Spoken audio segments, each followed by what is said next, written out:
Just here in front of the Polycrub, I've got two birdies beds. These are metal raised beds. They're pretty common these days.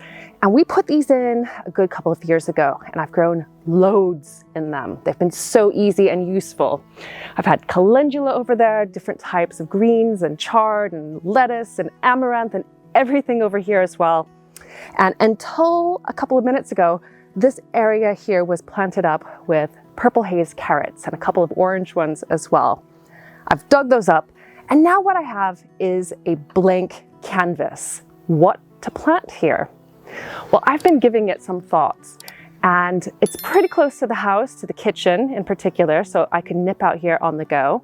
It's also very close to our seating area, our bench, a pond. Probably the best thing to put here is culinary herbs, so things like oregano and sage and rosemary, all different types of flavor plants. So it's convenient for the kitchen, but also when they start flowering, they're going to be a magnet for pollinating insects. So this is what I'm going to be planting up in this bed just now.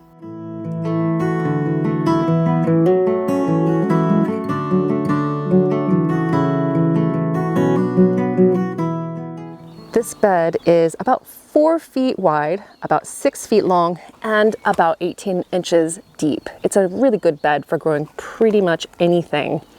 And inside, it's a mix of topsoil and compost mainly. And you can see where it's been disturbed and the soil has come to the surface. All these little tiny seedlings. They are weed seeds that were in the soil and they are starting to come up. So the first thing that I need to do is rake this all out, do a bit of weeding, and then cover it in some sterile compost. Well, I have space for 6 of the 7 different perennial herb plants that I wanted to put in here. I'll find place out in the garden for the sweet cicely. I've had it for a couple of years. I'm still trying to find a place for it. It has gorgeous, sweet leaves. It's beautiful. But what I'm going to be planting in here are rosemary, there's sage, 2 different types of thyme, and 2 different types of oregano. And they're spaced out quite a distance because these plants are still young, and when they start putting on growth, they will probably fill this entire bed pretty much.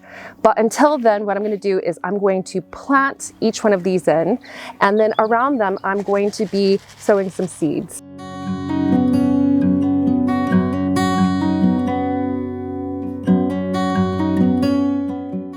Now this area here looks a bit different from the last time I showed you.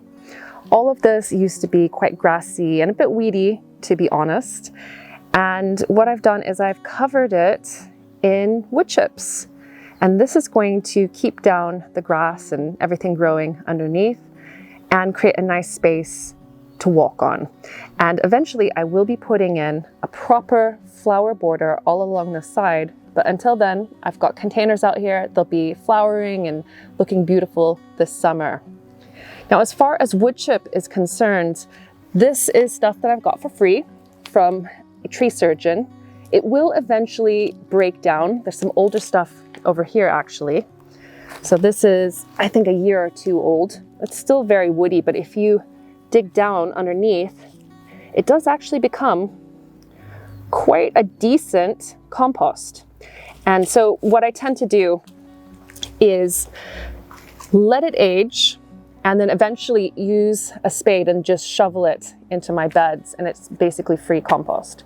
And in the meantime, it's a nice place to roll around on and enjoy the sun. Huh, Maheki? Oh, she's loving it. She's loving it. That tummy is irresistible. The pond is really settling in. The water has cleared.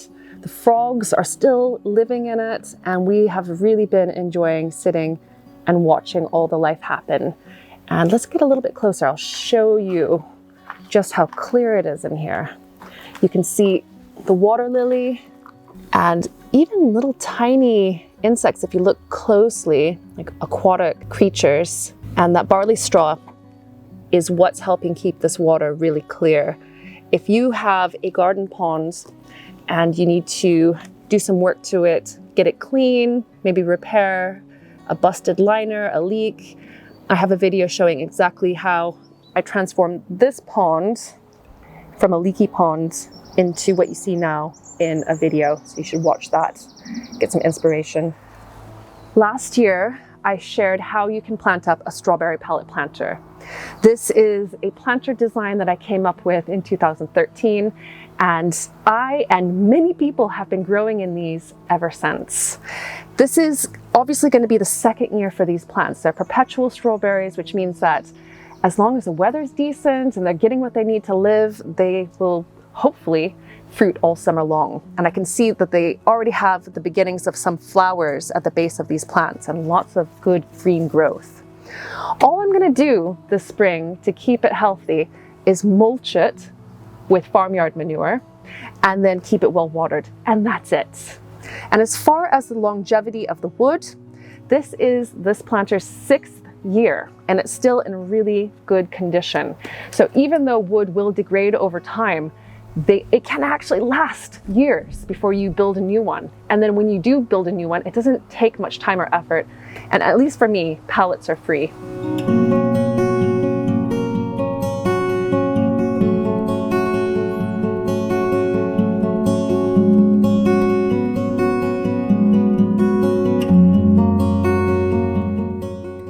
I have decided to take a little bit of a risk this year.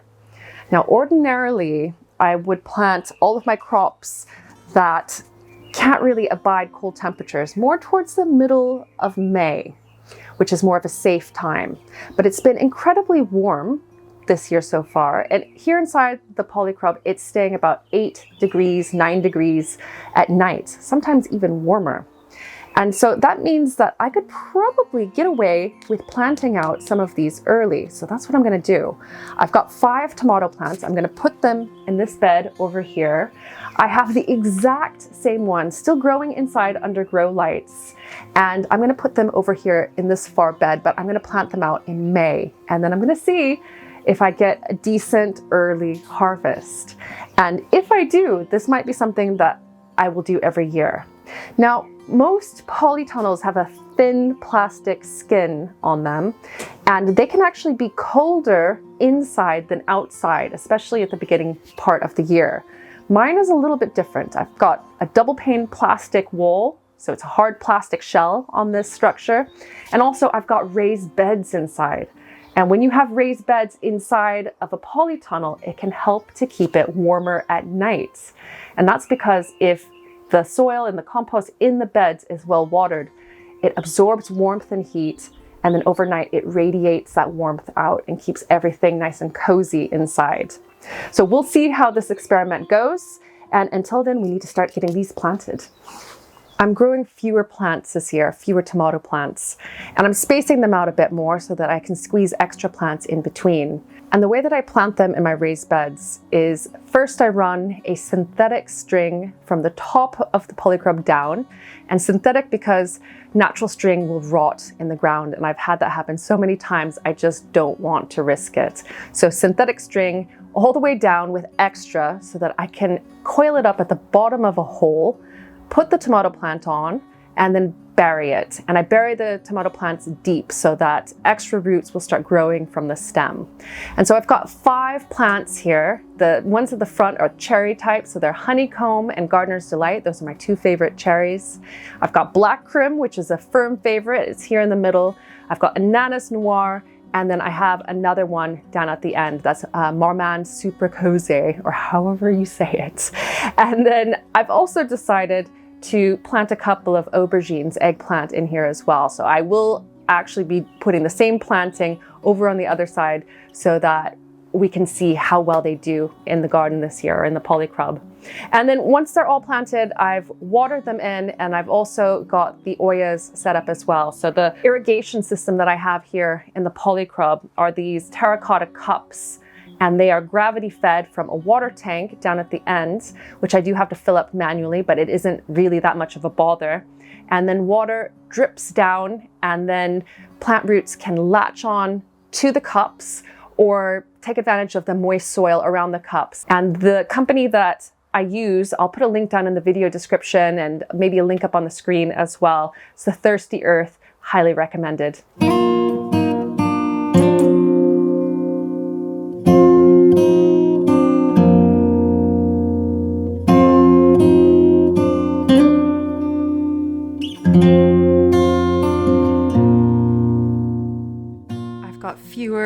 seedlings in the house this year, fewer under grow lights. We've got Comet here absorbing the heat. Hey, Commie boy. And beyond him, I've got a few houseplants and 2 grow lights set up on this shelving unit. The ones at the bottom, these are all tomatoes. And so the 5 best ones of those are gonna go in the next bed in the Polycrub. And then I've got some aubergines, some eggplant up here as well, some peppers. And this is, I think, a tumbling tomato. I'm gonna grow this in the greenhouse like I did last year. I'm also growing the paprika peppers again. So that one's a very small one, but there's a couple nice sized ones up there. And lots of sweet bell peppers as well. Back over on the deck, you can tell that Josh has been enjoying the sunshine too. He's just disappeared off, so he's not in the video. But I've got a few of my potted plants over here. The apple trees against the wall, these are patio apple trees. They're blossoming and they're covered in bees.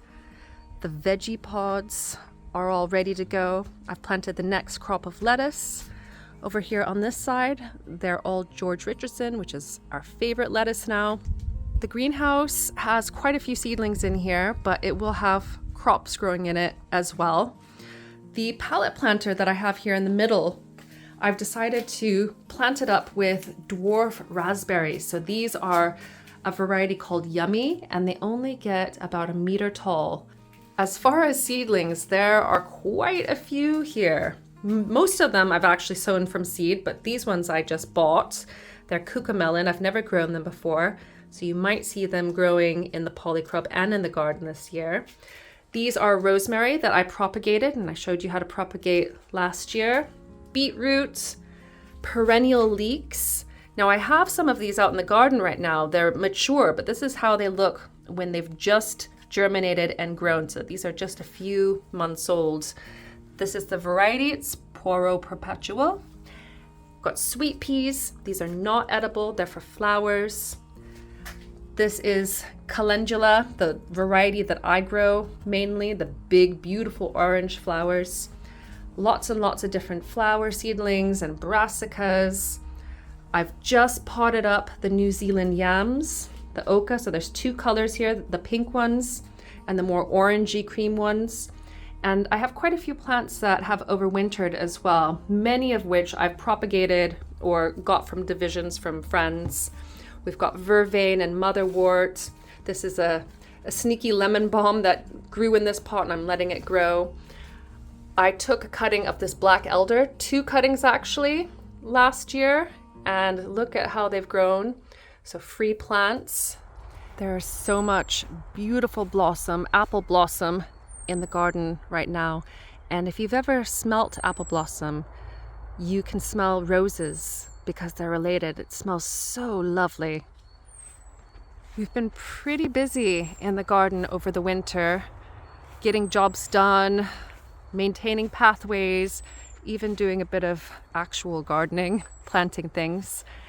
Now down here we've got onions planted, the autumn raspberries are starting to come up, and then over here there are 2 lavender hedges planted, shallots down there at the bottom, and I've decided to put potatoes, a couple of rows or 3 rows of potatoes down the middle. And the idea with the lavender hedge is that I want to be able to extract my own essential oils. And so I've got Headcoat and Munstead, 2 really lovely English varieties, English lavender varieties. And eventually they should kind of dominate this bed over here.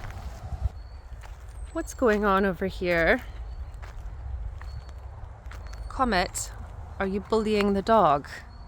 Hey. I've been putting all of our scraps from the garden and kitchen in here through the winter. Uncooked food, of course. Don't want to attract too much vermin. And I need to turn this soon. This is pretty much finished compost here. It needs to be sieved to get the big pieces out, but this is good compost that I'm going to then move over here onto this bed here. So this is the last bed to be mulched with compost. And I think there'll be plenty more that I can use inside the Polycrub as well. getting the very first shoots of asparagus off most of the plants along here, but then we've got one big tall one right here, and I'm not harvesting any this year. This will be the last year that I leave them to just grow, and then next year I'll be coming out here and picking these guys because we love asparagus. There are quite a few plants along here, so we should hopefully get tons next year. And then up through to the main part of the garden, there is so much blossom up here too. It might be an amazing year for fruits if these mild temperatures and conditions carry on. It has been so lovely here in the Isle of Man. We've got chamomile. This is German chamomile, self-sown. So these are volunteers that I transplanted late last year, so in the late summer. And look, some of the very first blossoms already. This is very early for them. And in the same bed, we've got blueberries and other types of perennial fruits and even some herbs. We've also just recently cleaned up the strawberry bed, and this is a good time to do it if you haven't done it already. You just take the old foliage off, mulch around each plant with compost or manure, and just let them do their thing. Now the wildflower bank, it is starting to germinate. You can start to see little seedlings popping through and also more than a few weeds. And so I'm just gonna let it grow, pull things out as I spot them, if they are weeds. And this should be looking pretty spectacular before long. Several years ago, I purchased sweet potato slips from a UK nursery. They're a special variety called Murasaki. It's a Japanese sweet potato variety, and it's ideal for cooler climates like mine. And in fact, I have to grow my sweet potatoes undercover in the Polycrub because it just doesn't get hot enough outside for these guys to thrive. And they're gonna go planted in the same bed as the tomatoes, and they've been growing there for the last couple of years. When you garden with a no-dig style, so just mulching the surface with compost, you don't have to crop rotate as much. I will keep an eye on it though. The main reason I'm keeping them in that bed is because I grow them vertically, and we built that trellis on the wall there, and it frees up so much space to grow other crops in the same bed. And so if you are in a similar climate to me, so quite temperate and maybe even quite cool, definitely check out my video on how to grow sweet potatoes in cool climates vertically, because you can get some incredible yields. Now, that first investment of sweet potato slips gave me my first plants, my first harvests, and since then I've not had to buy any more sweet potato slips because I grow my own. And this is how you do it. You can either put the tubers in potting mix like this, or you can set them in water. They'll form roots, and you can see the roots actually starting to form if you have them in water, and then you'll see these shoots starting.